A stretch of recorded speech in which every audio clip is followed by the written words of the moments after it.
A warhorse and his veteran once shared an unbreakable bond forged in the heat of battle. But years after retirement, the horse loses his sight and can no longer recognize the man who risked his life for him.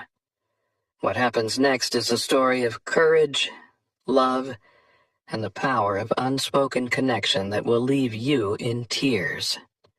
Prepare to witness a tale of healing and redemption that will stay with you forever. The early morning sun painted the sky in hues of orange and gold as Clara walked through the quiet fields of Hope Haven Ranch. Her boots crunched softly on the gravel path, and the air carried the faint scent of dew and hay. In the paddocks, retired service horses grazed peacefully, their lives of hardship replaced by serenity. But not all the animals shared in the tranquility. In the farthest corner of the ranch, separated from the rest, stood Valor. Once a warhorse of unmatched courage, he was now a shadow of his former self. His chestnut coat, once gleaming with health, had lost its luster. His muscular frame was thinner, and his eyes, those eyes that had faced the chaos of battle, were clouded, robbed of sight.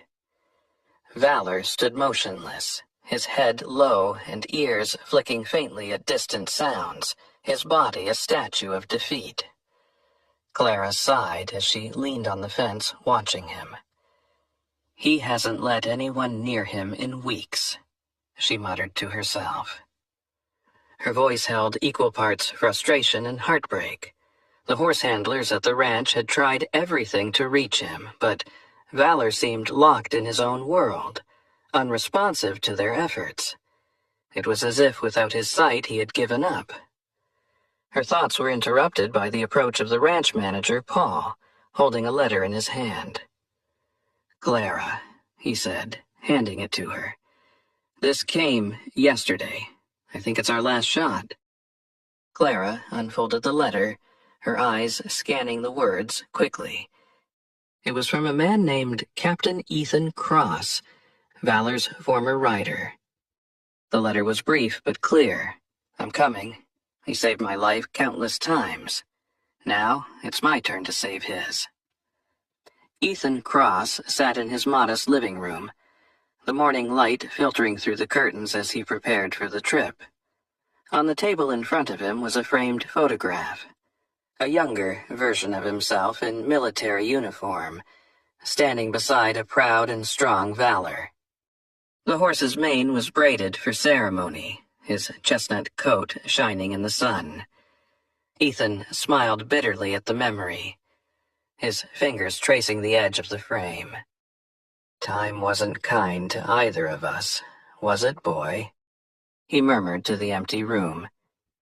His voice carried the weight of years spent trying to move on from the war, trying to forget the sounds of gunfire and the faces of those he couldn't save. But Valor was different. Valor wasn't just a horse, he was a partner, a protector, a friend. When the letter from Hope Haven had arrived, Ethan hadn't hesitated. He packed a bag, filled his truck with fuel, and set out on the long drive to the ranch. The road was quiet, the landscape passing by in a blur of green fields and rolling hills. As he drove, memories of the war surfaced unbidden. Nights spent in foxholes with Valor standing watch, the thunder of hooves as they charged across hostile terrain, and the moments of calm when Valor's steady presence reminded Ethan that not everything was lost. By the time he reached the ranch, the sun was high in the sky, casting long shadows across the fields. Clara was waiting for him at the gate, her expression cautious but hopeful. "Captain Cross," she greeted him, extending a hand. "Thank you for coming." Ethan shook her hand, his eyes already scanning the pastures. "Where is he?" he asked, his voice rough with anticipation. Clara gestured toward the far paddock. "He's been distant, and he's blind now, but if anyone can get through to him, it's you." Ethan approached the paddock with slow, measured steps. Valor stood in the corner, his head low, his body stiff. Ethan's heart clenched at the sight. This wasn't the horse he remembered. "Valor," he called softly, stepping closer. "It's me, boy." At the sound of his voice, Valor's ears twitched slightly, but he didn't move. Ethan moved closer, his boots crunching softly on the dirt. "Come on, buddy," he murmured, his voice cracking.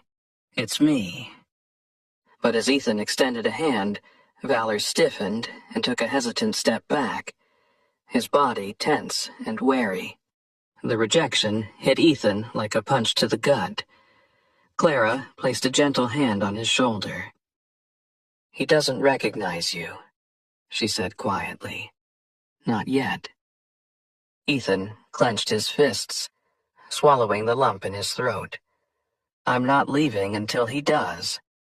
As Ethan stood at the edge of the paddock, Valor's distant figure seemed more unreachable than ever.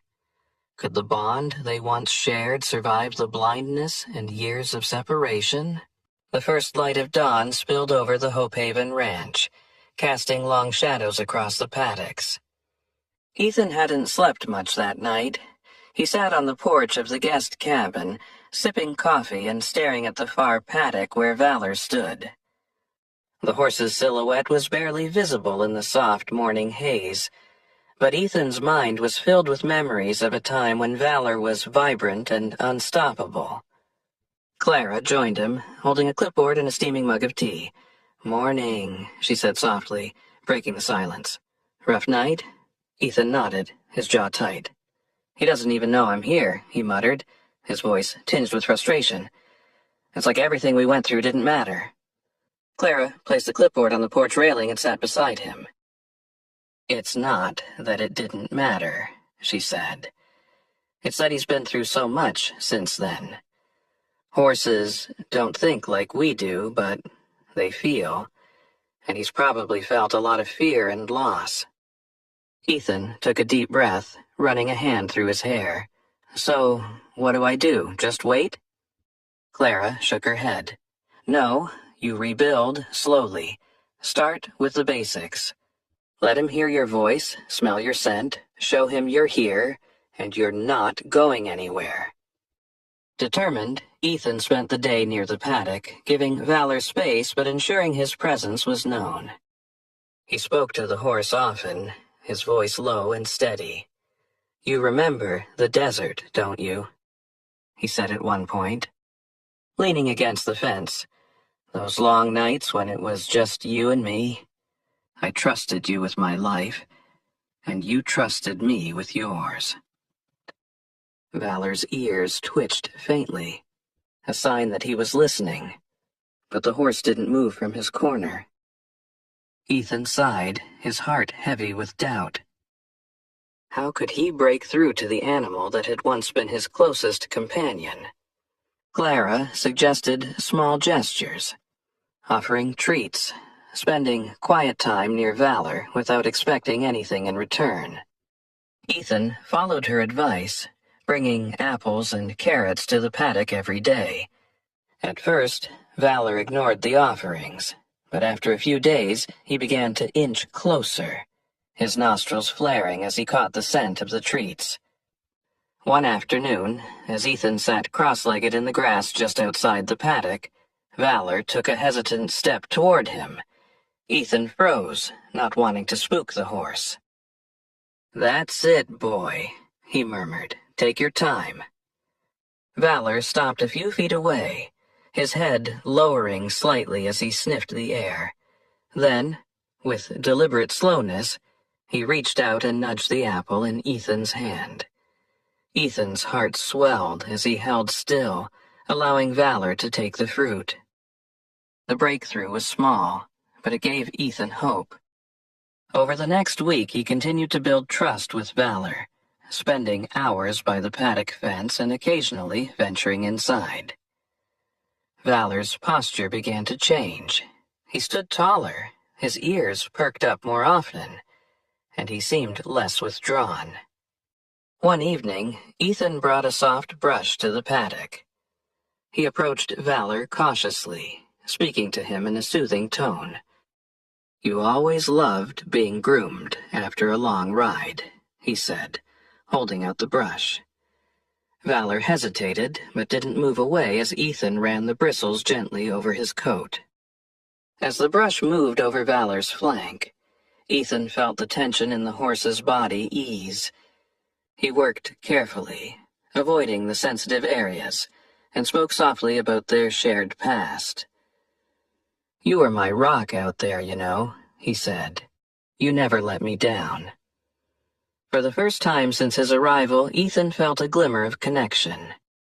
Valor's head turned slightly toward him, and the horse let out a soft nicker, a sound Ethan hadn't heard in years. Tears welled in his eyes as he stroked Valor's neck. "You remember, don't you?" he whispered. By the end of the week, Valor was allowing Ethan to lead him around the paddock. The change was subtle but profound. Clara watched from a distance, her face breaking into a smile. "He's coming back," she said to Paul, the ranch manager. "Piece by piece, he's finding his way." But not everyone shared her optimism. Paul folded his arms, his expression guarded. "It's progress, sure," he said. "But he's still blind. There's no guarantee he'll ever be the horse he was."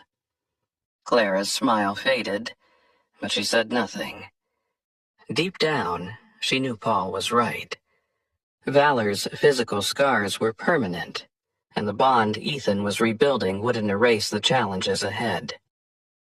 As Ethan led Valor back to his stall, the horse stopped suddenly, his body tensing as if sensing something.